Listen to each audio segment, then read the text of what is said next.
All right, Thursday Night Lights will be celebrating its 15th season in the fall, and lots of great matchups on the schedule. Make special note of the game in Week 7 when New Braunfels hosts Steele. The quarterback for the Unicorns, Leighton Adams, is on track to make one of the most incredible comebacks in recent memory. New Braunfels quarterback Leighton Adams seems to always be on the move. Since he was a little guy, I've told him, God gave you a diesel engine in that body. Leighton helped lead the Unicorns to the state playoffs last season, and in the week leading up to their playoff game, it was all the family could talk about. It was a huge deal, and so looking forward to watching the guys play and cheering them on. The night before, the family was at a basketball game for one of Leighton's younger brothers. Just a little bit into the third quarter, half of the gym lights went out.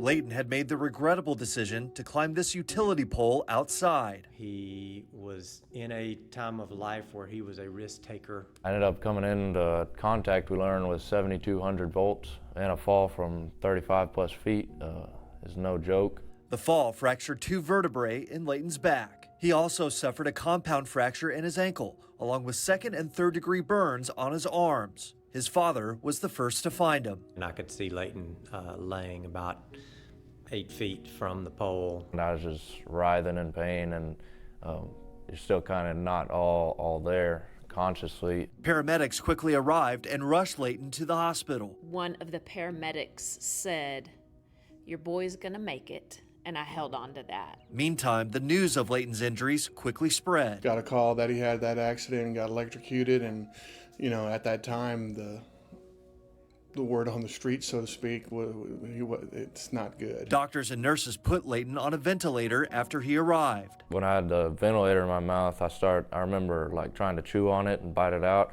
just because I didn't know what it was, and it was so annoying. His parents say the challenge of getting off the ventilator rekindled their oldest son's competitive spirit. So then it became the competition of beating myself and that I could start breathing again by myself. In a couple of days, he was off the ventilator and left the ICU. A series of challenges were still ahead, like being able to stand on his own. It was real taxing. The longer I stood up, then the longer it just started to hurt worse and worse. As Leighton kept getting stronger each day, one thought kept him going. I never doubted that I wouldn't play sports again. It was just a matter of time. I didn't know when, and it was that mindset until somebody would tell me different, and it never happened.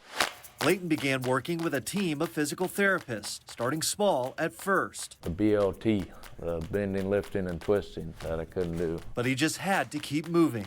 They didn't lay out very many specifics for me, so it was maybe you could call it bending the rules a little bit. Leighton went home after 7 days in the hospital and started doing exercises with his body weight. Working back towards it still. I haven't felt my back hurting at all in the past 2 months. My arms, you can't even tell that anything's wrong, and they don't hurt at all. 4 months after his fall, Leighton was given a full medical release. And as we went to several follow-up appointments, each of them would say, "We counted you out before you arrived here."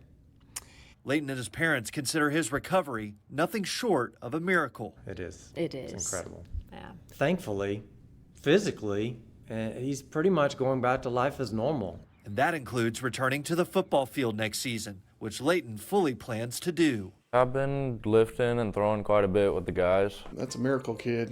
He just loves the game and loves competing, loves being on a team. And with no plans of slowing down on the football field, Leighton is approaching his senior season with a renewed attitude. He's been given a second chance in life. And I know that I've been saved by God, and He's the only explanation for that.